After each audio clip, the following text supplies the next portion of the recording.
Here's what I want to teach my son about mastery.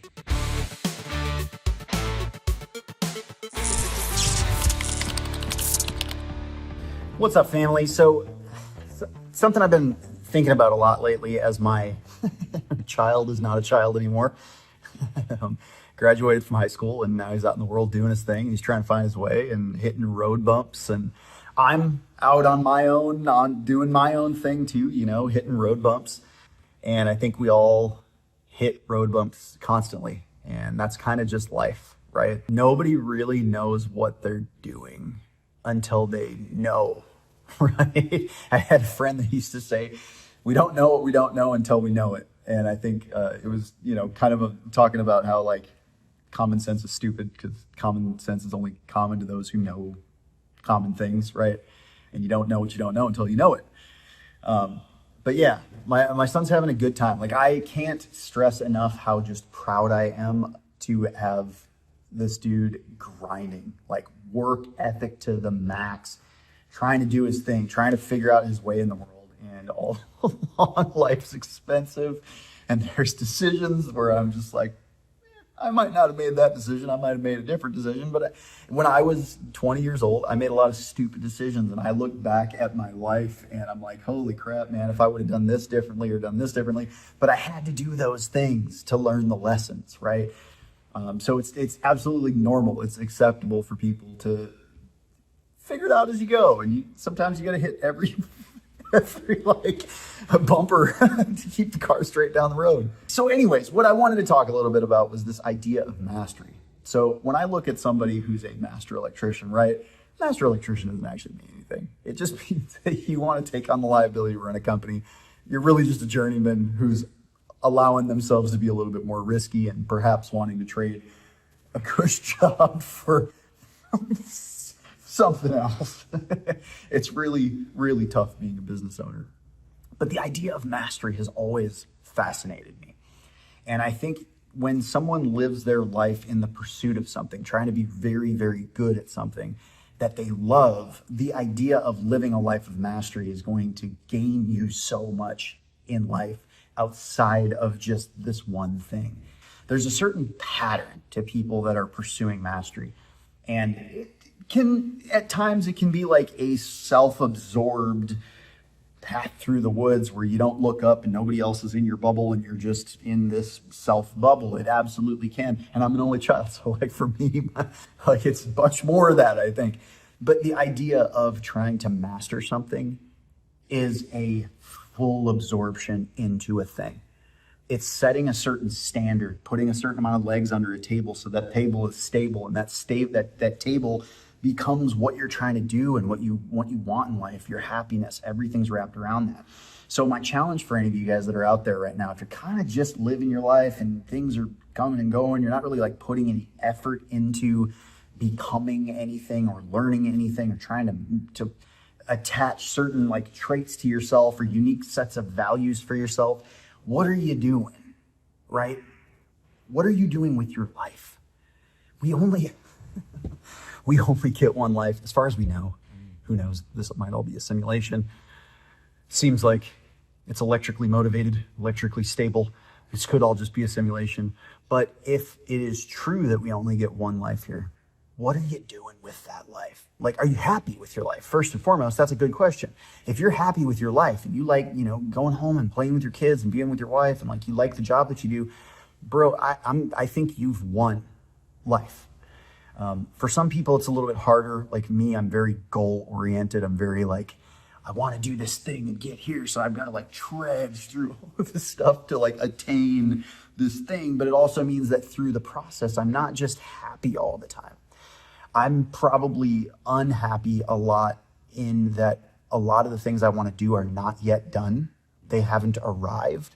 So I live in this constant like state of denying reality, like hoping for this better future thing that I want to attain. And I've gotten to the point where I've realized that's not really a great way to be.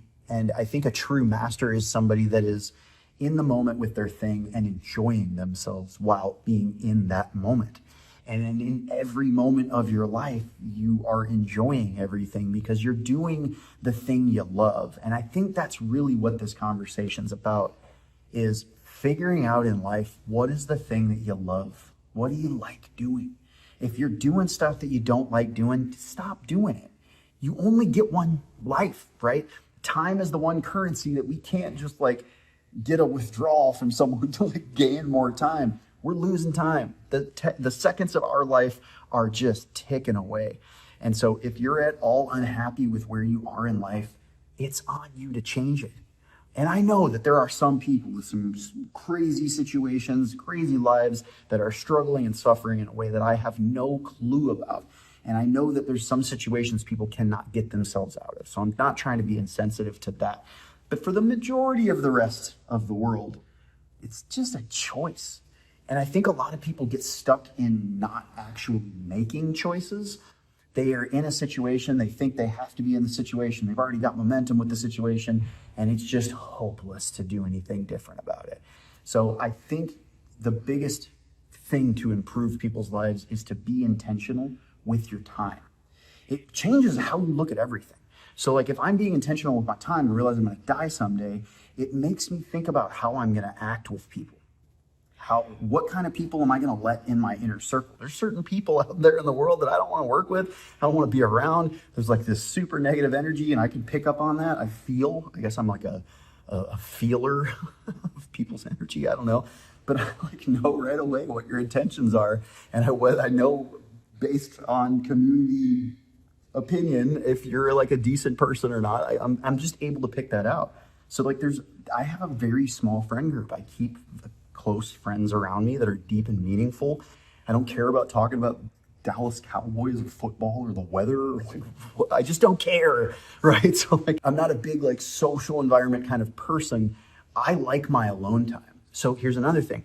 I've been an only child my whole life. And so I'm spending all this time like drawing, like doing art at home and like outside playing with sticks, like I'm very comfortable being alone and having my own alone time. And that might be something that's just not common with a lot of people, especially if you have big families and siblings and you want to get together with the cousins and drink beer and like watch football. And, so I get all of that. But like my ability to be comfortable being alone is something that's allowed me to spend time honing in on whatever's in front of me that I want to do in the moment. And I excel at that. So anyways, there's not really any like point to this. I just wanted to do a video on mastery. If I could tell my son anything about mastery and try to get through to his head, it's that, brother, you're playing a long game here. Okay, like not everything has to happen overnight. I know the generation of my son is like phones, digital, fast bandwidth. Things need to change fast all the time, or else if something happened 3 months ago, it might as well have happened 30 years ago. It's like so far in their past. But like having a little bit of patience, having a little bit of levity, play the long game. And what you do every day with the limited ticking down seconds of the clock of your life shouldn't matter. You should spend time doing things that actually make you happy. That's not to say you're not going to have times in life where you're not happy, right? Like we're all going to go through stuff. But it's the living in the actual moment of now, of right here. In my head, I can live 10 years ago and have conversations and think about all the crazy stuff from 10 years ago, or I can build this future in my mind and try to live there. But neither of those things are actually here. I can't do anything in them. You have to live here right now. So I think like this is sometimes advice I need to take my own advice of, but it's to be here, like take in the moments of your life. Think about who you are with people and how you act in life. And is there a better way? So something I think I am kind of good at is constantly reassessing myself and comparing myself to versions of myself and trying to move myself into a path where I'm like the most useful to other people. I'm the most loving version of myself. I try to find the flaws, and I sometimes am told by other people that I have flaws. And so I'm always crashing that version, the version that I am of myself into the versions that I know that I've been. And it can be a little arduous and hard to do that, but I think it's always trying to not just be the same all the time. It's like trying to improve and evolve, but it starts with living in the moment, and if you can live in the moment and be consistent, you're going to develop a skill set and it's going to improve itself over time constantly, and you're going to continue building yourself up. And the other thing is, just remember, mastery is not actually a thing. There's no destination. Master electrician doesn't mean you've hit the peak of who you are or what you are. It means now it's time to start at the bottom again and start doing real work, because now you have this basis underneath of you that's just a foundation. And now you got to do the real work and really develop. So think of yourself as a student always, because mastery is not a destination. Once you think you've finally peaked something, that's the point where you stop developing and you lose that mastery around you. So mastery is a pursuit of something. It's a path. It's like a trying to learn and trying to improve constantly. It's not a destination. So anyways, hope you guys learned something from that. Josh, keep grinding. I'm super proud of you, my dude. Truly, father to son. I'm proud of everything you are as a man, how you treat people, how you think, the way you run your life. I just think that, like, I can also see some of the ways you move as a young man, and I think that it's something that even I could use some advice. You know, just be kinder to yourself, play the long game, and live in the moment right now. That's all we got.